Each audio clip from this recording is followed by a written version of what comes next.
জুই নুমুৱা যন্ত্ৰত ব্যৱহাৰ কৰা গেছবিধৰ নাম কি? চাৰিটা অপশ্যন দিয়া আছে।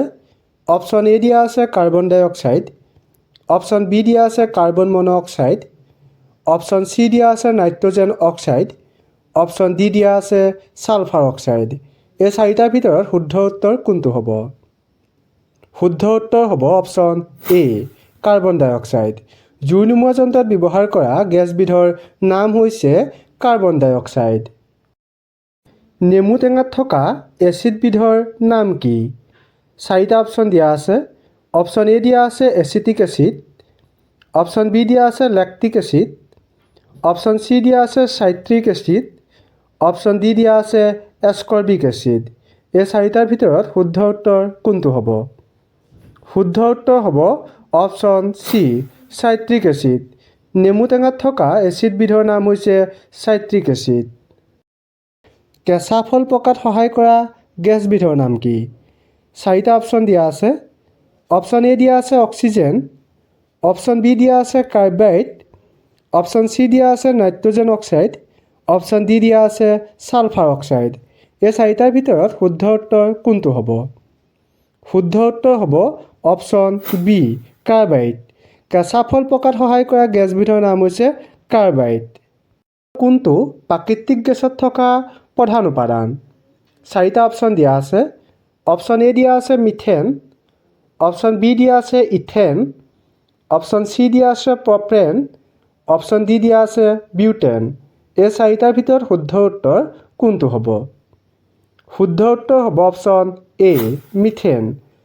প্ৰাকৃতিক গেছত থকা প্ৰধান উপাদান হৈছে মিথেন। দৈত থকা এচিডবিধৰ নাম কি? চাৰিটা অপশ্যন দিয়া আছে।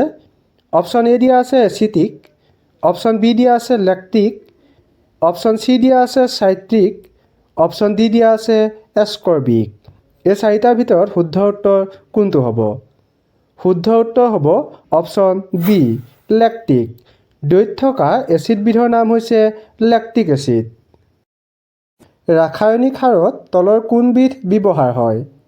চাৰিটা অপশ্যন দিয়া আছে।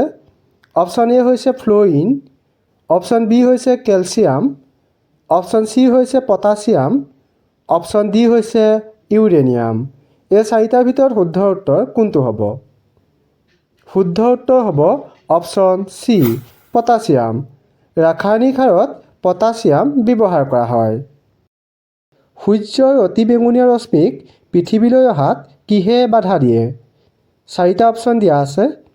অপশ্যন এ দিয়া আছে অক্সিজেন, অপশ্যন বি দিয়া আছে হাইড্ৰজেন, অপশ্যন চি দিয়া আছে অ'জন ষ্ট'ৰ, অপশ্যন ডি দিয়া আছে এটাও নহয়। এই চাৰিটাৰ ভিতৰত শুদ্ধ উত্তৰ কোনটো হ'ব? শুদ্ধ উত্তৰ হ'ব অপশ্যন চি অ'জন ষ্ট'ৰ। সূৰ্যৰ অতি বেঙুনীয়া ৰশ্মিক পৃথিৱীলৈ অহাত অ'জন ষ্ট'ই বাধা দিয়ে। পদাৰ্থৰ চতুৰ্থ অৱস্থাটোক কি বুলি কোৱা হয়? চাৰিটা অপশ্যন দিয়া আছে। অপশ্যন এ দিয়া আছে ভাপ, অপশ্যন বি দিয়া আছে কঠিন, অপশ্যন চি দিয়া আছে প্লাজমা, অপশ্যন ডি দিয়া আছে নিউট্ৰন। এই চাৰিটাৰ ভিতৰত শুদ্ধ উত্তৰ কোনটো হ'ব? শুদ্ধ উত্তৰ হ'ব অপশ্যন চি প্লাজমা। পদাৰ্থৰ চতুৰ্থ অৱস্থাটোক প্লাজমা বুলি কোৱা হয়। ভিনেগাৰত থকা এচিডবিধৰ নাম কি? চাৰিটা অপশ্যন দিয়া আছে। অপশ্যন এ দিয়া আছে এচিটিক এচিড, অপশ্যন বি দিয়া আছে লেক্টিক এচিড, অপশ্যন চি দিয়া আছে চাইট্ৰিক এচিড, অপশ্যন ডি দিয়া আছে এস্কৰ্বিক এচিড। এই চাৰিটাৰ ভিতৰত শুদ্ধ উত্তৰ কোনটো হ'ব? শুদ্ধ উত্তৰ হ'ব অপশ্যন এ এচিটিক এচিড। ভিনেগাৰত থকা এচিডবিধৰ নাম হৈছে এচিটিক এচিড। কাৰ্বনৰ আটাইতকৈ কঠিন ৰূপটো কি? চাৰিটা অপশ্যন দিয়া আছে। অপশ্যন এ দিয়া আছে হীৰা, অপশ্যন বি দিয়া আছে কোক, অপশ্যন চি দিয়া আছে এভাৰ, অপশ্যন ডি দিয়া আছে এটাও নহয়। এই চাৰিটাৰ ভিতৰত শুদ্ধ উত্তৰ কোনটো হ'ব? শুদ্ধ উত্তৰ হ'ব অপশ্যন এ হীৰা। কাৰ্বনৰ আটাইতকৈ কঠিন ৰূপটো হৈছে হীৰা। তলত উল্লেখিত কোনটো মৌল উদ্ভিদক সৰ্বাধিক প্ৰয়োজন হয়? চাৰিটা অপশ্যন দিয়া আছে। অপশ্যন এ দিয়া আছে অক্সিজেন, অপশ্যন বি দিয়া আছে নাইট্ৰজেন, অপশ্যন চি দিয়া আছে কেলছিয়াম, অপশ্যন ডি দিয়া আছে ছালফাৰ। এই চাৰিটাৰ ভিতৰত শুদ্ধ উত্তৰ কোনটো হ'ব? শুদ্ধ উত্তৰ হ'ব অপশ্যন বি নাইট্ৰজেন। নাইট্ৰজেন মৌলবিধক উদ্ভিদক সৰ্বাধিক প্ৰয়োজন হয়। তলৰ কোনটো সবাতোতকৈ ক্ষুদ্ৰ অণুজীৱ? চাৰিটা অপশ্যন দিয়া আছে। অপশ্যন এ দিয়া আছে ভাইৰাছ, অপশ্যন বি দিয়া আছে বেক্টেৰিয়া, অপশ্যন চি দিয়া আছে ভেঁকুৰ, অপশ্যন ডি দিয়া আছে এটাও নহয়। এই চাৰিটাৰ ভিতৰত শুদ্ধ উত্তৰ কোনটো হ'ব? শুদ্ধ উত্তৰ হ'ব অপশ্যন এ ভাইৰাছ। সবাতোকৈ ক্ষুদ্ৰ অণুজীৱবিধ হৈছে ভাইৰাছ। ভিটামিন এৰ অভাৱত কোনটো ৰোগ হয়? চাৰিটা অপশ্যন দিয়া আছে। অপশ্যন এ দিয়া আছে কুকুৰিকণা, অপশ্যন বি দিয়া আছে হাঁপানী, অপশ্যন চি দিয়া আছে বেৰি, অপশ্যন ডি দিয়া আছে কৰ্কট ৰোগ। এই চাৰিটাৰ ভিতৰত শুদ্ধ উত্তৰ কোনটো হ'ব? শুদ্ধ উত্তৰ হ'ব অপশ্যন এ কুকুৰিকণা। ভিটামিন এৰ অভাৱত কুকুৰিকণা ৰোগ হয়। অতি বেঙুনীয়া ৰশ্মিৰ পৰিমাণ বৃদ্ধিৰ ফলত তলৰ কোনটো ৰোগ অধিক হোৱাৰ পৰিলক্ষিত হৈছে? চাৰিটা অপশ্যন দিয়া আছে। অপশ্যন এ হৈছে কেঞ্চাৰ, অপশ্যন বি হৈছে মেলেৰিয়া, অপশ্যন চি হৈছে মিনামাতা, অপশ্যন ডি হৈছে হাঁপানী।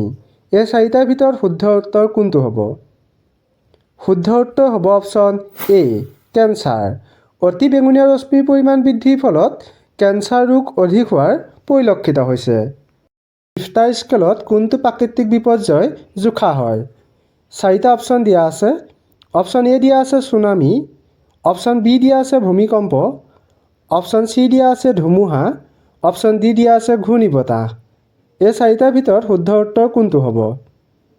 শুদ্ধ উত্তৰ হ'ব অপশ্যন বি ভূমিকম্প। ৰিখটাৰ স্কেলত জোখা প্ৰাকৃতিক বিপৰ্যয়টো হৈছে ভূমিকম্প। তলৰ কোনবিধ জৈৱ যৌগৰ মূল উপাদান? চাৰিটা অপশ্যন দিয়া আছে। অপশ্যন এ হৈছে নাইট্ৰজেন, অপশ্যন বি হৈছে কাৰ্বন, অপশ্যন চি হৈছে অক্সিজেন, অপশ্যন ডি হৈছে হাইড্ৰজেন। এই চাৰিটাৰ ভিতৰত শুদ্ধ উত্তৰ কোনটো হ'ব? শুদ্ধ উত্তৰ হ'ব অপশ্যন বি কাৰ্বন। জৈৱ যৌগৰ মূল উপাদান হৈছে কাৰ্বন। গছৰ সালোক সংশ্লেষণ ক'ত হয়? চাৰিটা অপশ্যন দিয়া আছে। অপশ্যন এ দিয়া আছে ডালত, অপশ্যন বি দিয়া আছে পাতত, অপশ্যন চি দিয়া আছে ফুলত, অপশ্যন ডি দিয়া আছে শিপাত। এই চাৰিটাৰ ভিতৰত কোনটো শুদ্ধ উত্তৰ হ'ব আপোনালোকে কমেণ্ট কৰি জনাব। আৰু যদি ভিডিঅ'টো চাই ভাল লাগিলে আগলৈ শ্বেয়াৰ কৰি দিব। ধন্যবাদ।